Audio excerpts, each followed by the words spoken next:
तुमचं इन्कम ना तुमच्यावरती डिपेंड पाहिजे. तुमचं इन्कम मार्केटवरती, फायनान्शियल मार्केटवरती डिपेंड नाही पाहिजे. तुमची फायनान्शियल ऍसेट्स, तुमचं नेटवर्क तुमच्यावरती डिपेंड पाहिजे, नॉट फायनान्शियल मार्केट. तुमचा फायनान्शियल प्लॅन जर सॉलिड असेल ना, मार्केट करेक्शन किती झालं तरी पण तुम्ही फायनान्शियल ट्रॅपमध्ये नाही येणार. तुम्ही दरवर्षी तुमचे जे टार्गेट्स आहेत ना ते अचीव्ह करणार. तुम्ही विचार करा, आय होप सो तुमच्यापैकी सगळेजण ज्यावेळी स्कूलमध्ये ऍडमिशन घेतलं तेव्हापासून प्रत्येक वर्षी त्यांचा ऍव्हरेज जो स्कोरिंग होता तो मार्क्सचा, पासिंग मार्क्स होता, हा फुलफिल करत होते. आणि त्यांच्या लाईफमध्ये तेव्हाही खूप सारे हडल्स येत होते, पण तरी पण ते पास होत होते. घरामध्ये खूप सारे फायनान्शियल प्रॉब्लेम झाले तरी पण तुम्ही पासिंग मार्क्स कंप्लीट केला आणि ग्रॅज्युएशनची डिग्री घेतली. पण गोष्ट ज्यावेळेस फायनान्शियल स्कोरिंगचं येतं ना, फायनान्शियल कोशंट, त्यावेळेस सगळे जणांना रडायला सुरुवात करतात. सगळे जणांना कारण घेऊन बसलेले असतात.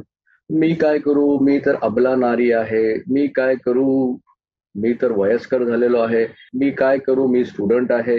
फायनान्शियल स्कोरिंग वरती काय आपल्याला कोणी पनिशमेंट नाही करत. तुम्हाला ते करता आलं पाहिजे की एव्हरी सिंगल डे तुमचं फायनान्शियल कोशंट तुम्हाला बाय डिफॉल्ट, म्हणजे तिकडे 35 मार्क होते पासिंगला, तुम्ही इथे 35 मार्क काढून चालणार नाही.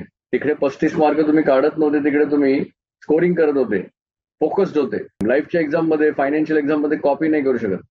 पण इथे 35 मार्क चालणार नाही, कारण 35 मार्क तुम्ही काढताय ना, 35 मार्क फायनान्शियल लाईफ मध्ये काढण्याचा अर्थ काय होतो, 2 वेळचं जेवण, ईएमआय, मुलांच्या शिक्षणाचं खर्च, हे सगळं भागून हातामध्ये काही उरत नाही, याला म्हणतात 35 मार्क.